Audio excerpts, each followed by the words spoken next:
Allah'ım, kullarının kalplerini, insanlığın kalbini sana ve senin davana aç diye dua yalvarmadığım gün yoktur.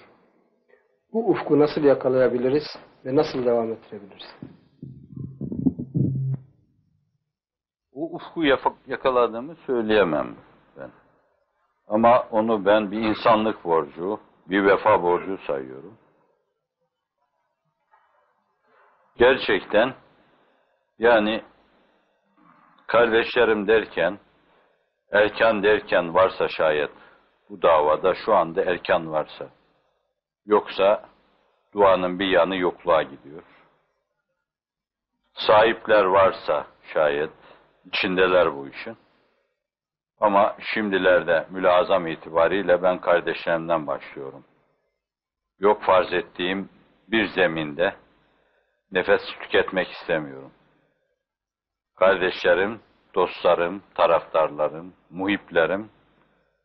muhiplerimiz daha doğrusu hizmet adına ve bir de şu anda mütemerrit bile olsa fakat sana uyanacak, sana uyanma istidadı olan insanlar var. İşte onlar dahil.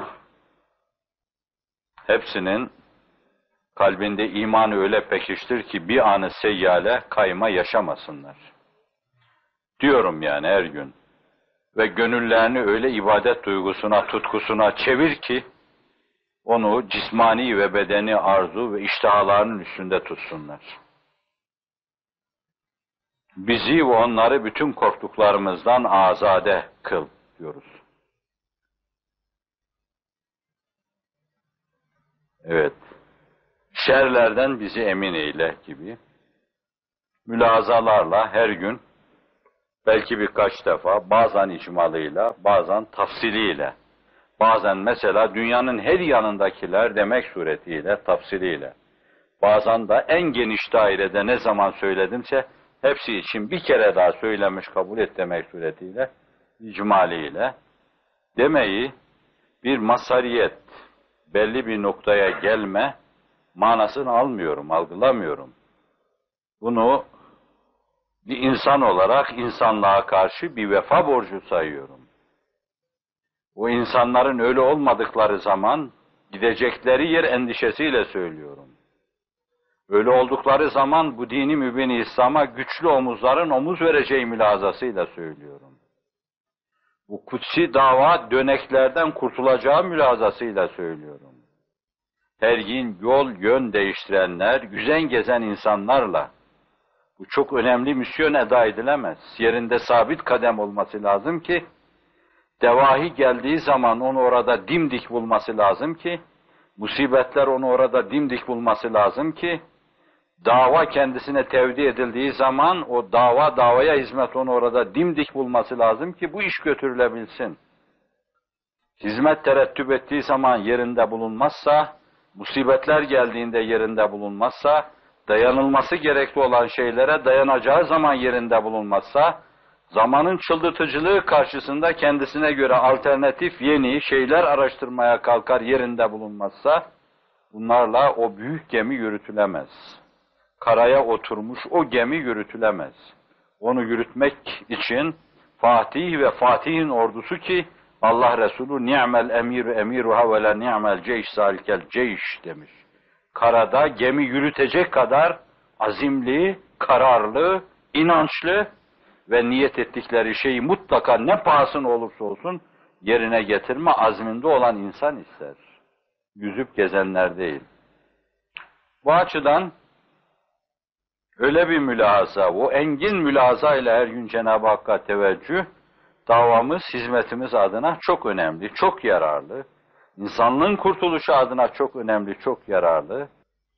Ama bunun ötesinde bu insanlara bir Hazreti Bediüzzaman alakasıyla, aşkıyla, şevkiyle, bir İmam-ı Gazali aşkıyla, şevkiyle, bir Şah-ı Nakşibendi aşkıyla, bir İmam-ı Rabbani aşkıyla, şevkiyle yaklaşma meselesine gelince, onlar benim ufkumu açan meselelerdir, aşan meselelerdir.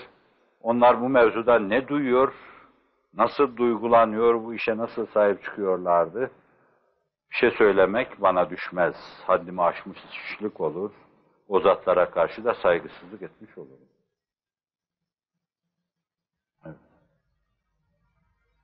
Herkes kendini ifade eder. Ümmeti Muhammed'le kalben ne kadar alakası varsa, işte o kadar ümmeti Muhammed'dir. İnsanlığı kucaklama mevzuunda himmeti ne kadar genişse, o kadar ümmeti Muhammed'dir. Tedelli yoluyla Allah tarafından mahlukata, yani mahlukatı Halik'ten ötürü sevme mevzuunda ne kadar engin, ne kadar kucaklayıcıysa Allah'la irtibatı o kadardır bir insanın. Bir insana olduğundan fazla vazife yüklenemez, götüremez, altında ezilir.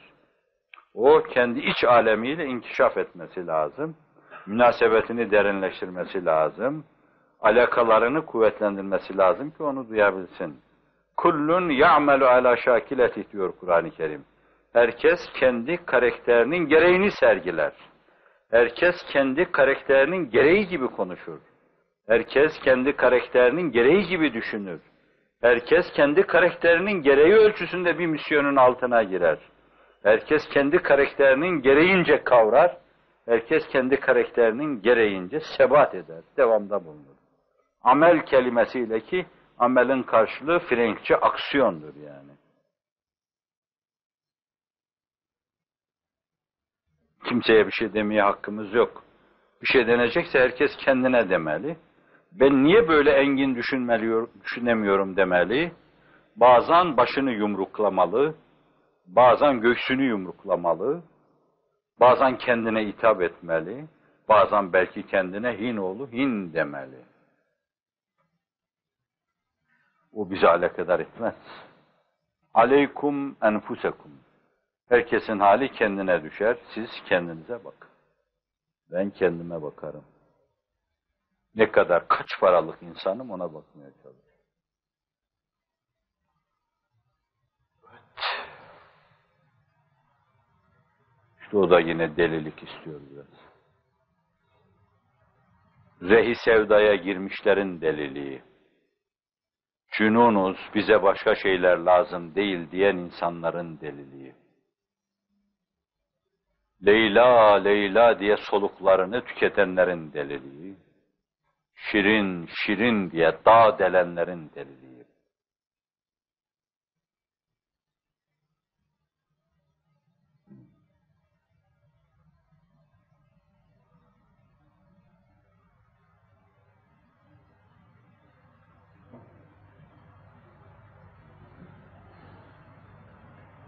Tabi camide vaaz-ı nasihatte olsaydım şöyle derdim.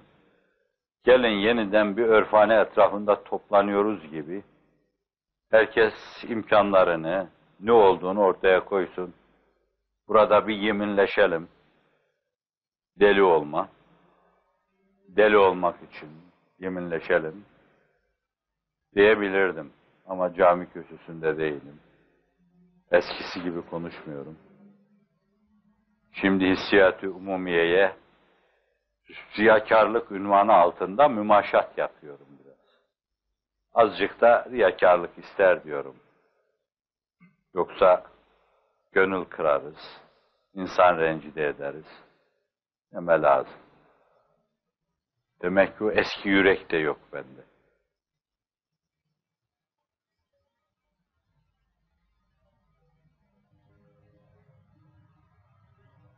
Yok, bu dediklerim günah değil.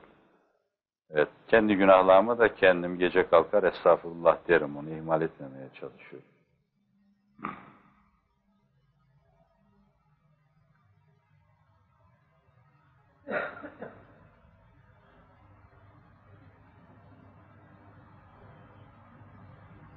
Sana layık kullarınla hemdem et, ne güzeldir. Ehli derdin veya dehrin sohbetine mahrem et. 6 asırlık Süleyman Çelebi bir hak erinden hala kulaklarımızda tın tın tınlayan mübarek bir söz. Sana layık kullarınla hemdem et. Ehli derdin sohbetine mahrem et. Gelin dertli olalım.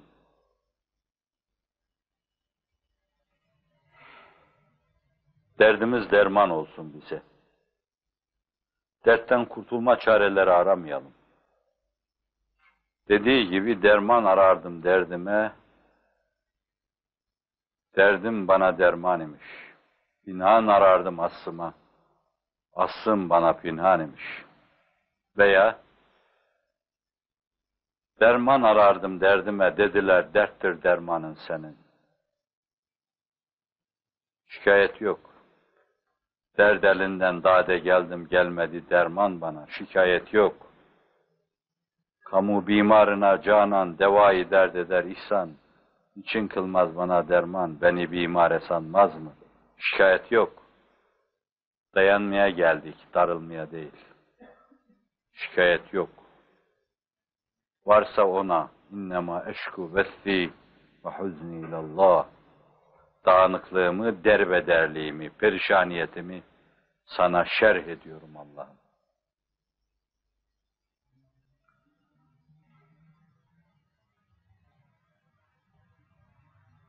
Şerha şerh olmuş sine ister. Dert musikisini anlamak için.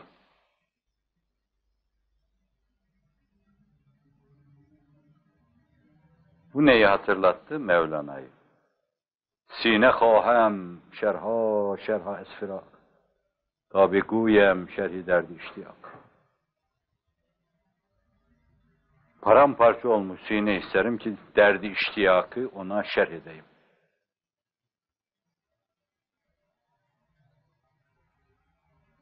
Paramparça olmuş sine isterim.